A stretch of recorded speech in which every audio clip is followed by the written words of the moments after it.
네, 추가로 질문 주셨던 내용들에 대한 답변 정리해 드릴게요. 첫 번째는 ATP가 리플리케이션 과정에서, DNA 리플리케이션 과정에서 필요하냐에 대한 물음에 대해서 먼저 답변을 드려보면, 여기선 크게 두 개를 구분을 하셔야 돼요. 첫 번째는 DNA 폴리머레이즈가 DNA를 연장하는 그 과정에 대한 부분이고요. 두 번째는 DNA 리플리케이션 프로세스 전체에 대한 판단입니다. 먼저 첫 번째로 여기 위에 나와 있는 내용은 DNA 포리머레이즈가 DNA의 가닥을 연장을 할 때는 앞서도 설명을 드렸지만 DNTP에서 고에너지를 가지고 있는 인산결합의 해리 에너지를 사용해서 연장을 하다 보니까 별도의 ATP 소모가 필요하지 않습니다. 그렇기 때문에 DNA 포리머레이즈가 DNA 가닥을 연장하는 과정은 따로 별도의 ATP 소모가 필요하지 않다로 정리를 하시면 되는데 우리가 DNA replication 프로세스 전체를 놓고 보면 헬리케이즈가 DNA를 벌려주는 과정, 그다음에 라이게이즈가 DNA의 세그먼트들을 연결시켜주는 과정에서는 별도의 ATP와 같은 에너지가 필요하게 됩니다. 그래서 구분을 하자면 DNA 폴리머레이즈가 DNA 가닥을 연장하는 과정에서는 ATP와 같은 별도의 에너지 소모가 필요치 않지만 그러나 헬리케이즈와 라이게이즈와 같이 어쨌든 DNA 레플리케이션 과정에서 저런 효소들이 작용을 하기 때문에 전체 과정에서 ATP가 소모되냐라고 물어봤을 때는 네, 소모된다라는 답변이 필요합니다. 그래서 밑에 나와 있는 거는 영어로 위에 내용을 정리한 거고요. 각각의 상황에 대한 구분이 필요하다는 걸 다시금 말씀드립니다. 그다음 이제 두 번째 질문은 우리가 루이스 구조 기반으로 어떤 분자에 대한 분자의 구조식을 그릴 때, 기하적인 구조를 그릴 때 결합 길이에 대한 판단을 요구할 때 어떻게 할 거냐에 대한 물음이요. 아이맵 범위에서는 결합의 차수와 결합의 길이가 상관관계를 갖게 됩니다. 그래서 결합의 길이를 물어본다라고 하면 결국 결합의 차수가 누가 더 크냐에 대한 판단을 하시면 결합의 차수가 커지게 되면 그만큼 결합의 길이가 짧아질 테니까 루이스 구조를 그려서 결합의 차수를 먼저 판단을 하시고 그에 따라 결합의 길이에 대한 비교를 하실 수 있으면 될 것 같아요. 그러면 NO2 플러스와 NO3 마이너스에 대한 루이스 구조가 중요하겠죠. 한번 그려보게 되면 플러스에 대한 루이스 구조를 그려보면 중심 원자가 질소가 되고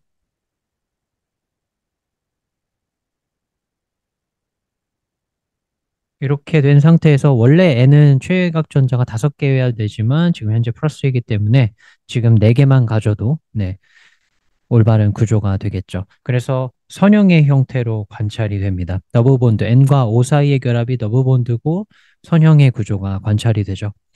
두 번째, NO3-는 좀 주의하셔야 될 게 몇 개 있네요.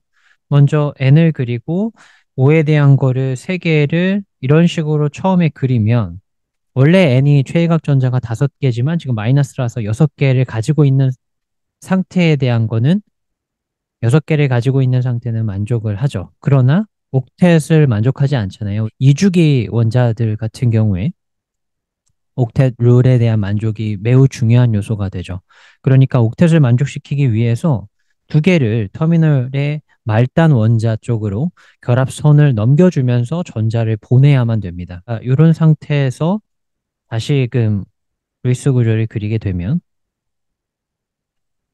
롬피어까지 표현을 했을 때 네, 이런 식의 루이스 구조가 완성이 되죠. 그런데 중요한 거는 결합선을 넘기는 파서빌리티에 대한 걸 생각을 해보면 지금 뭐 이렇게 넘겨도 되지만 뭐 파란색으로 해서 이런 식의 이렇게 넘겨도 되고요. 그 다음에 이런 가능성도 가능해지죠. 총 결합선을 말단 원자로 넘기는 가능성이 3개가 되기 때문에 결합의 N과 O 사이의 평균적인 어떤 결합의 차수를 생각을 해본다라고 하면 이런 식의 공명 구조를 가지는 케이스의 경우에 오른쪽의 케이스에서 N과 O 사이가 이중결합과 단일결합, 단일결합, 즉 2 더하기 1 더하기 1의 본딩을 형성을 하는데 총 가능성이 3개가 있었잖아요. 빨간색으로 넘기는 케이스, 초록색으로 넘기는 케이스, 파랑색으로 넘기는 케이스, 이런 식의 세 가지 경우가 있었으니까 나누기 3을 해서 대략적으로 3분의 4차 정도의 결합 길이를 형성한다라고 보시면 됩니다. 위에 거는 2차죠. 2차에 해당하고 밑에 건 3분의 4차에 해당하니까 그러면 차수가 더 높은 게 결합 길이는 더 짧아지게 되겠죠. 그렇죠? 그래서 차수에 대한 판단을 먼저 하시고요. 그거는 루이스 구조에 기반을 하시고 그런데 2번처럼 레조넌스 스트럭처가 존재할 경우에는 이런 식의 possibility로 나눠줘서 평균적인 차수에 대한 부분을 판단해 주셔야만 됩니다. 네, 그래서 이렇게 판단을 하시면 2번에 대한 물음은 정리가 될 것 같아요. 그 다음에 3번. 트랜슬레이션 과정에서 ATP가 소모되냐? 요거는 tRNA의 구조를 보게 되면요. 실제 구조는 이런 식으로 형성이 되어 있잖아요.